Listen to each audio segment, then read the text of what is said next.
All right, what is going on, everybody? What is going on? All right, we're what are we about 2.5 hours before tip off? Tip off at 7 o'clock tonight. So our second pregame show. Second pregame show. Did it for game one of the playoffs, obviously. I mentioned a little bit earlier today when I was doing my morning show.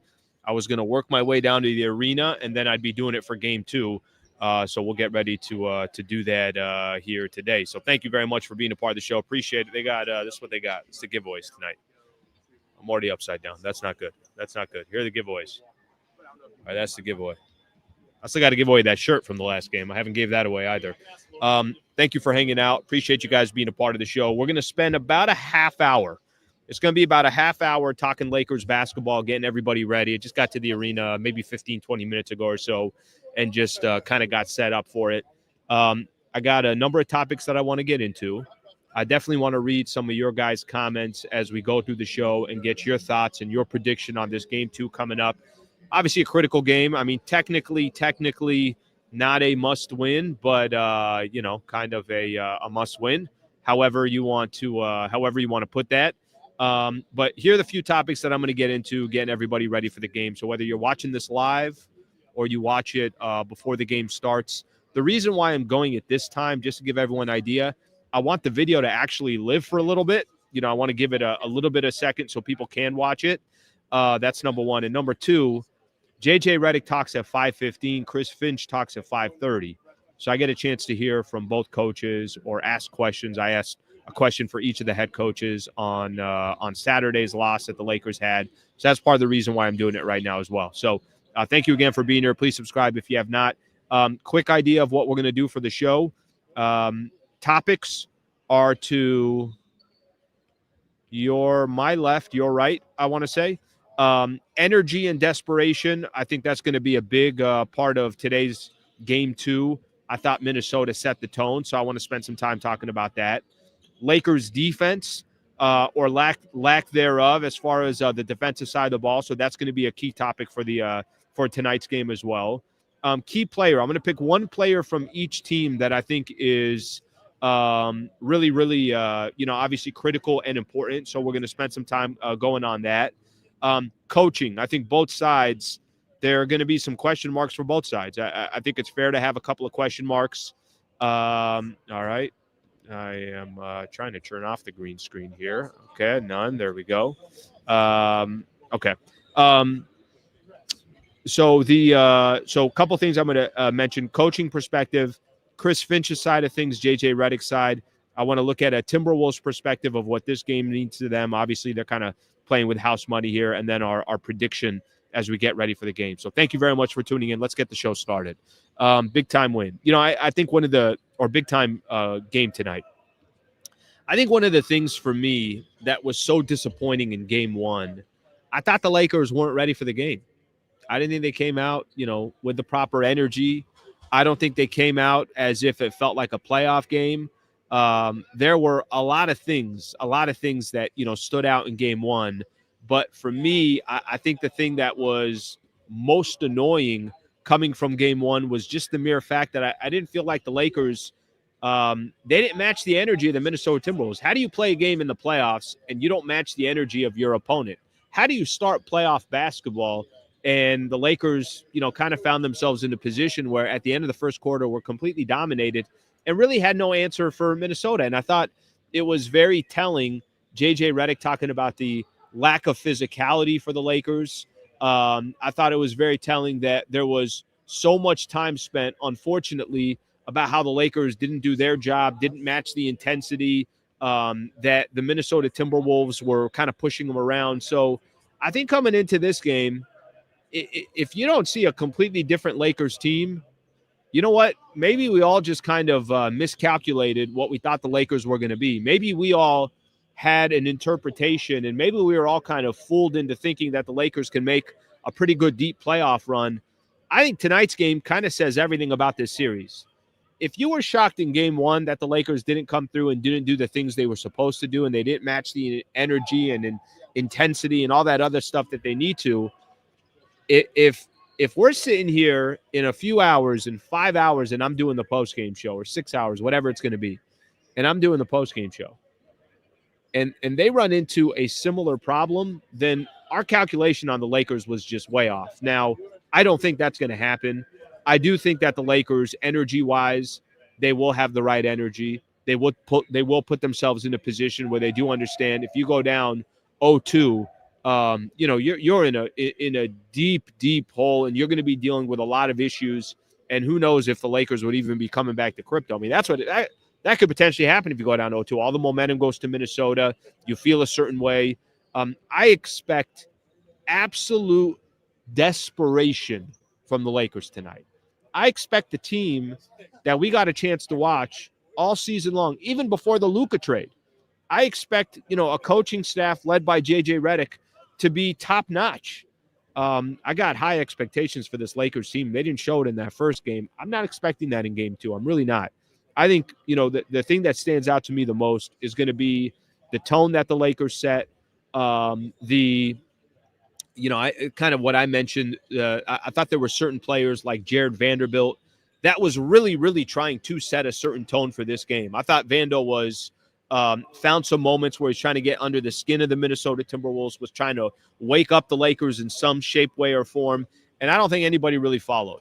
I don't expect that in game two. I think in game two, we're going to see a much different team. I think we'll see a desperate team. I think we'll see a team with high energy. I think we'll see a team that's playing a little bit chippy. I think we'll see a team that's trying to get under the skin of the Minnesota Timberwolves. And I feel like we're going to see one of the best versions of the Lakers. I think we're going to see it tonight.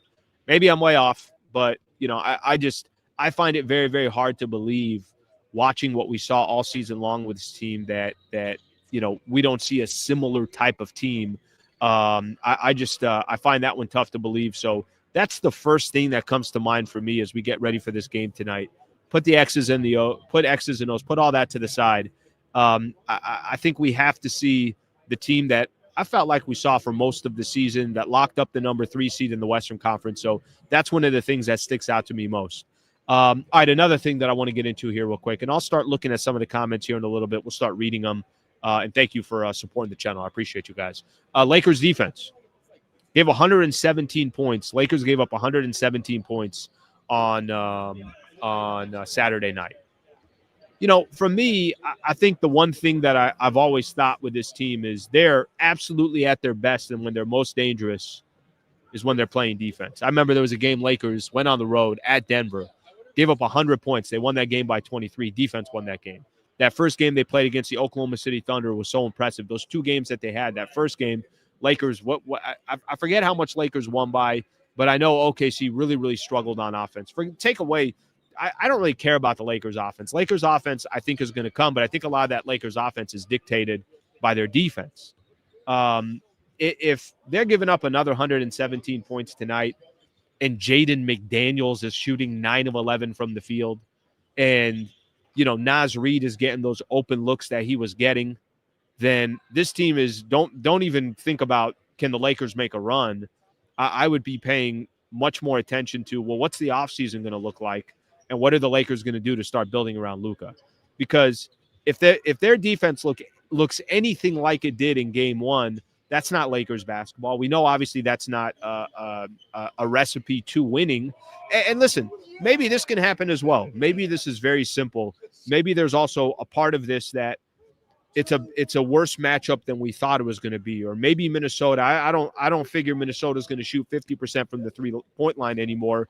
But my bigger issue with the Lakers defense was, I felt like there were a lot of times it didn't even matter about the 3-point shooting. It had more to do with just it had more to do, from my perspective, it had more to do with the looks that they were getting. Naz Reid, how many open threes did Naz Reid get? I mean, how many good looks did some of their players get? If guys are going to hit tough threes, they're going to hit tough threes. But this isn't Steph Curry, Klay Thompson, and Ray Allen out here. They're good players. They're nice players.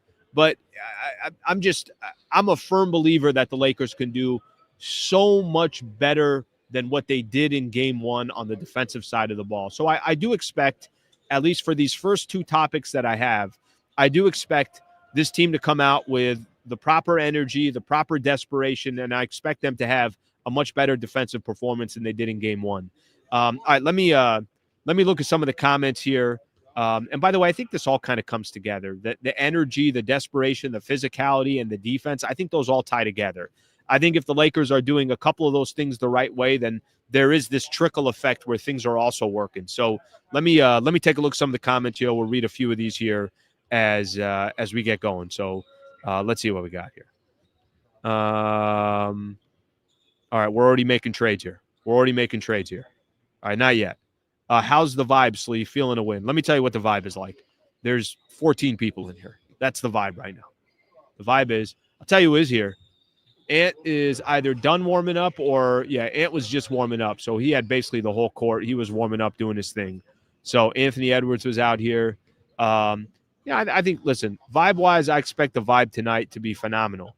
Lakers are going to be on the road. What do they don't play? They play Friday and Sunday, I think, is when they play. And then I think they start going to – they still got all these breaks in between. But then I think they'll start going to Tuesday and everything else. Vibe tonight better be good. I saw some people that were complaining about the vibe in game one. And I kind of, I disagreed. I thought the Lakers didn't give the crowd much to cheer about. What are you going to cheer about? Lakers losing, getting their asses kicked, being down by 20-plus points? Like, I thought, I thought that first quarter had a good vibe. Luka was doing his thing. What do you have, 16, 18 points in that first quarter? But after that, there really wasn't much of a vibe for the fans to have something to, obviously to really get excited about. So I'm not as – I think tonight will be a good vibe, but I think your team also has to give you something to, obviously have a vibe about. Playoff Braun, Luka done, D'Lo gone, don't matter, Wolves in 5. And I got to be honest with you. You blow out the Lakers in the first game here at Crypto, you kind of say whatever you want right now. We'll see if the Lakers respond to it. T-Wolves only made 6 more threes than the Lakers. The problem was the defense from the three-point line. That to me was the bigger issue. Slee better suit up for the game if the bench is slacking. I'm ready to go. That's when you know your team is in complete desperation. Lakers looked like they were going to lose before the game started. Theodore, problem is they were up by 7, I think, by the end of the first quarter, so I didn't really feel that. But once kind of Minnesota slowed down, they stopped with their turnovers. You guys saw how many turnovers they had early in the game. Aaron passes from Anthony Edwards and Julius Randle. Once they calmed down, the game was all Minnesota from there. Okay, I'm going to throw something out. I'm going to throw a question out to people that are hanging out. They're tuning in right now. Key player from both sides for both teams in tonight's game. One key player, the player that maybe not everybody's really talking about, you think is the most important player or the key player to tonight's game. So, frankly, to be honest with you, I'm not really talking about stars. Like, I know LeBron, Luka, okay, we know that. Anthony Edwards, Julius Randle, I think that those kind of come to play. Maybe even Naz Reid I wouldn't even put on that list because Naz we already know is such a key player. I think there's 2 sneaky guys to kind of watch out for, in my opinion, one from the Lakers and one from Minnesota. Let me do Minnesota's first. The depth of the Minnesota Timberwolves is one of their real strengths. They got really good depth. And I know it was Naz Reid in that first game. One player I think to watch out for that I think is sneaky productive and can go off in any game, Dante DiVincenzo. Why does that guy worry me? Why does that guy scare me? I think one of the key players to kind of keep an eye out for, there's going to be so much attention and overreaction tonight of, oh my God, Naz Reid, which, by the way, I don't think they should overreact to Naz Reid. Naz Reid just had one of the greatest shooting performances he's ever going to have in his life. I'm not even trying to disrespect the guy. The guy missed 2 shots and he took, I want to say 13 or 11, whatever amount of shots that he took. Obviously, there's going to be a lot of attention on Naz Reid. Dante DiVincenzo is a player that I feel like can be a headache for the Lakers, and if he kind of gets going, he can easily give you 15 points, and you just kind of look around and you're like, what the hell happened? This guy had a good impact in the game. He played some solid defense. There's other areas that he can be, obviously effective for as well. I keep an eye out for Dante DiVincenzo on the Minnesota side. Key player for the Lakers that there truly cannot be any excuses for in tonight's game. And in order for the Lakers to be the team that they want to be, not just against Minnesota, but through these playoffs, Austin Reeves got to show up tonight, period. Austin Reeves got to show up tonight. If we're sitting here in 5 hours and Austin Reeves had a a 10-point game and he was inefficient from the field, 12-point game, whatever the case is. I don't need Austin Reeves. There's ways for Austin Reeves to contribute in the game, even if his shot's not falling. Austin Reeves is one of the best players to draw fouls and get to the free throw line, and he's a phenomenal free throw shooter. Get to the free throw line, draw fouls, facilitate if you need to. But once Austin Reeves actually gets cooking and becomes one of those players that, we've seen throughout the year with his 25-6, something like that, were his stats. And clearly Minnesota knows what an important player he is, because I think they tried to pay a little bit more attention and close attention to him. He's got to make his adjustments. He's got to do whatever he's got to do. And he's got to put himself in a position where he thrives tonight for the Lakers. They need Austin Reeves tonight. They need Austin Reeves for this series. They need Austin Reeves for this playoff run. And they definitely need Austin Reeves in game 2. So he's got to show up tonight. Those are the two players I'd really keep an eye on. It's kind of my key players that maybe not everybody's talking about, but those are the two that are the key for me, because I can sit here and tell you Dorian Finney-Smith or Rui Hachimura or any of these other guys, but that's only if Austin Reeves had a good game 1. He didn't. So because he didn't have a good game 1, I'm putting a lot of pressure on Austin Reeves to come out tonight. And, he had some quotes. I can't remember if it was post-game or yes. Well, I know he had quotes post-game talking about how he didn't perform nearly as good as he's supposed to and he should and everything else. But I think maybe yesterday after practice he had said some similar things. Either way, Austin Reeves is going to be a key piece. Okay, let me get some of these comments here and let's take a look here what everybody's got to say. Courtside seats are $15,000 per seat. Imagine paying that much and they lose. If you're paying 15 G's for a seat, win or lose, I don't think you give a rat's ass about the game. You're just basically like, hey, does that camera see me? Am I showing business partners and everybody else that I'm here? All right, let's take a look at some of the keys that some of the people are talking about here. Let's see if people agree with me on the AR stuff. Let's see what we got here. Carl Popper says Rudy Gobert and Rui Hachimura. I get the Gobert part. That's a sneaky player too. To be honest with you, I think a lot of people aren't really paying too much attention to him. He didn't really have a huge impact in the game. A lot of people were more talking about Naz Reid and some of the other players out there.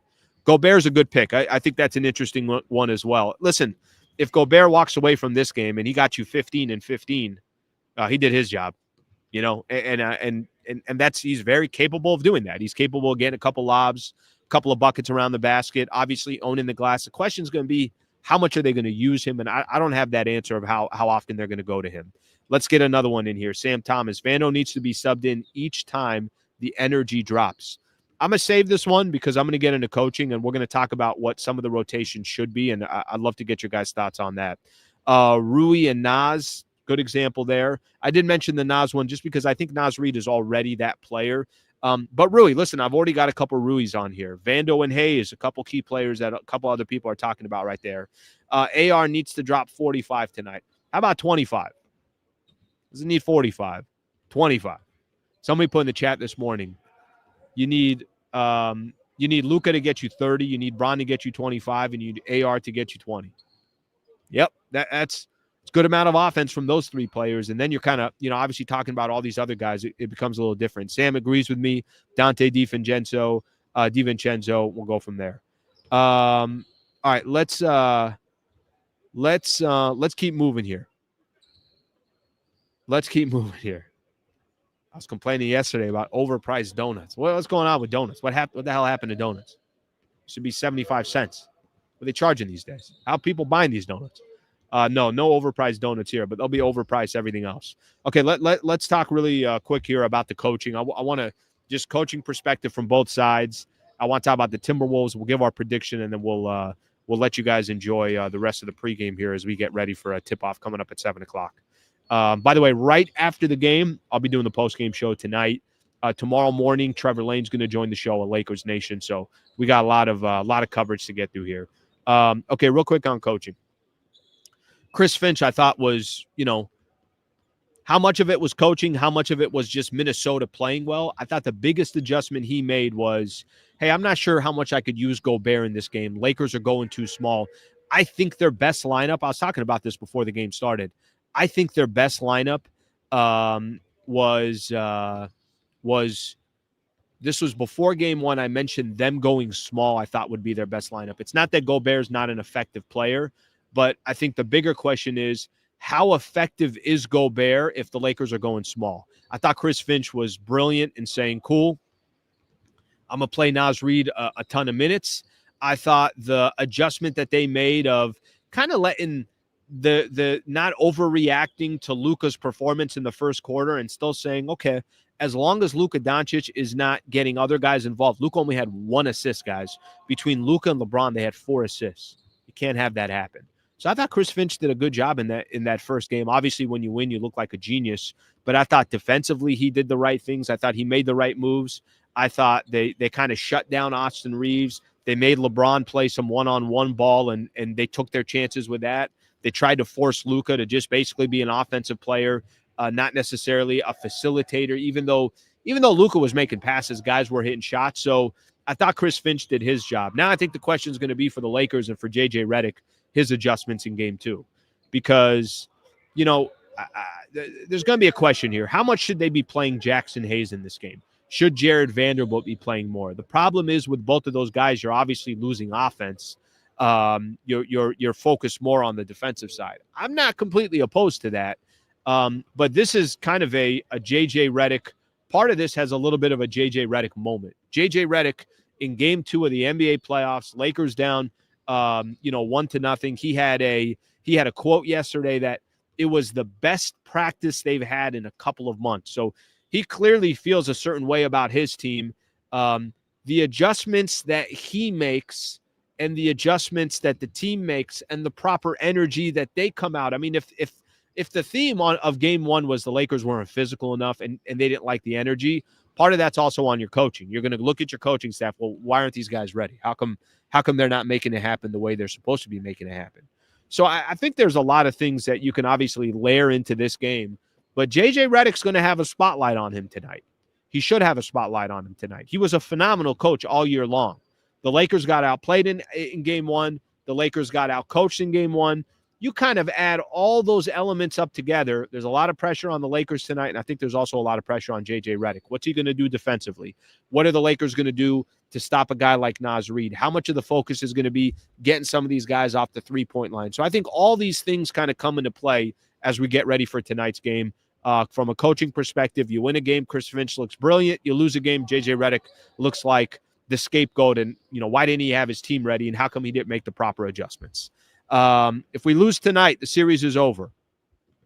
Anthony D, Wolves just hit their shots. If they miss, they got the rebound, then hit the next shot over and over again. But they also got good looks. And they also played great defense on the Lakers. Lakers didn't even score 100 points. I mean, so I understand when you shoot 50% from 3, a lot of people are going to mention, yeah, but they shot 50% from 3. There's more to it than that. Were these tough shots, or were these contested shots, or were they not? Slee, how's attribute is more important for the win, Austin's defense or Rui's rebounding? I think these guys got to play to their strengths, right? Austin Reeves' strengths is never going to be his defense. So I think, Austin, if you're going to be a liability on the defensive side, you better be dropping 20 points on the other end, getting to the free throw line, and being an absolute headache and drawing other guys some fouls on the other side of the ball. For Rui, look, Rui, nobody's asking for him to drop 50 or 20 points a night.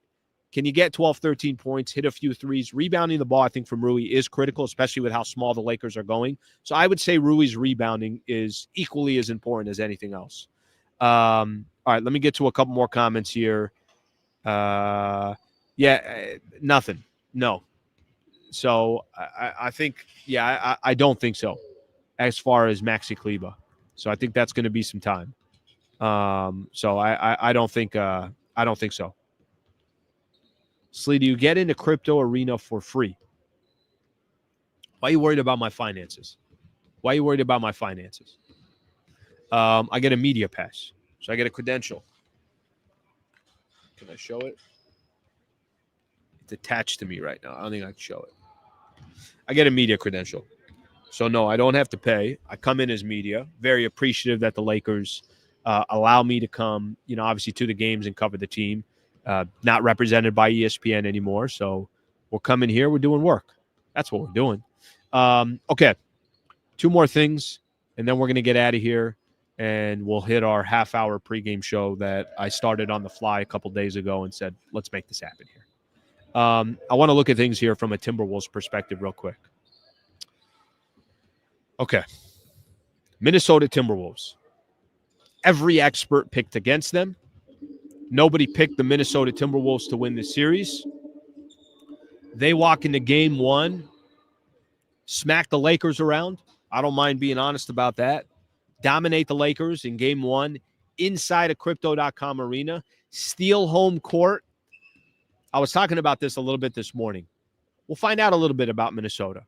I think there's 2 types of teams in sports.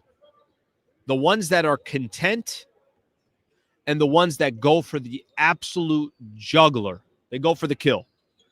Think of the 80s Showtime era. They go for the kill. Think of the Bulls back in the day, the Pistons back in the day, the Golden State Warriors back in the day. Think of Kobe. The teams that, really, really make runs, they go for the kill. The San Antonio Spurs. I'm just thinking of, obviously franchises off the top of my head. I think for the Lake Show, I think for the Timberwolves, we'll find out what kind of game they play tonight. Because if we're in the 4th quarter and there is 5 minutes left in the game and it's a 1-2 possession game, we got it. Not just the series, but Minnesota's basically saying we didn't come here to get 1, we're trying to get 2. They got no pressure on them tonight.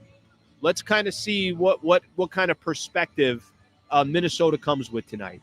Are they walking into game 2 saying we're going for the absolute kill? Or is this 4th quarter, Lakers are up 10, they feel good about themselves, and they're trying to tie up the series, and Minnesota says, all right, is what it is. We got the one that we needed. Let's go back to Minnesota. Find out a little bit about the Timberwolves tonight. I think there's going to be an interesting perspective from there. Okay, final thing I want to get into is my prediction of the game. Prediction of game 2. Now, let me preface everybody by saying this. I don't mind. I have no problem admitting when I'm wrong. I picked the Lakers to win this series in 6. I picked the Lakers to win game 1. I was wrong on the game 1. And, obviously Lakers in 6 now, they got some work to do in order for that to happen. I still think Lakers are going to win this series. And I 100% believe Lakers are not falling 0-2 against the Minnesota Timberwolves. I think this Lakers team is very talented. I think they got 2 superstars in Luka and LeBron. I think, the coaching staff was very impressive during the regular season. I think they'll come out hungry, desperate. I think all of that's going to happen tonight. I think the Lakers are better when there's more pressure on them, and you can't get any more pressure than falling 0-2 at home. So I'm not saying this, this isn't a homer talk, any of that stuff. I genuinely believe we'll be doing a post-game show in about 5 hours. And when that post-game show starts, we're going to be talking about the Lakers tying up the series 1-1 and doing exactly what we expected them to do in game 1, which they did not accomplish. So to kind of, close out this pregame show here, I do feel listen, and if that's not the case tonight, if we're watching a game where Minnesota again, even if it's a close game, it's a blow. It doesn't even matter. If Minnesota, if the dust settled and the Minnesota Timberwolves tied or go up 2-0, then frankly, I don't know what to tell you, but my entire thought process and prediction on the Lakers then would be so off because I just don't believe that that would be the case. So we'll see what happens. We'll see how the Lakers obviously react. I'm looking forward to hearing JJ Redick pregame, Chris Finch pregame, and kind of just seeing the vibe of how this game starts off and, how it goes from there. But Minnesota's playing with house money, and the Lakers are basically saying, look, we're going to throw everything that we have in order to win this game, and we'll see what happens. All right, let me see a couple of these here. Ray, 5-30 when home team goes down 0-2. Yeah, you're not going to have much of a shot there. Lakers 68% win probability. Listen, Lakers have a good team. They have good players. It just finally obviously comes down to, do you deliver? So we'll see what the Lakers do from there. Slee. All right, let's see what else we got here. Just no buzzer beater losses. Rather lose by 20. That's just get a win. How about that? Just get a win. All right, my people. I'm gonna stop right here. I wanted to hit a half hour. Hopefully, this pregame show is informative. Hopefully, this is something that you guys like. Hopefully, I could obviously continue to do this as we go through the playoffs. That's going to be my plan. I'm going to go take a listen to JJ Redick, Chris Finch, get an idea what they got to say, and we'll get ready for the game. Thank you very much for hanging out this morning, or if you just hung out for the pregame, just a reminder, post-game show right after the game. I'll be right here from the arena. We'll be doing the post-game show. Thank you, everybody. Hope you guys have a great rest of your afternoon, and we will see you this evening. Lakers and the Wolves, game 2 coming up at 7 o'clock. Thank you, everybody.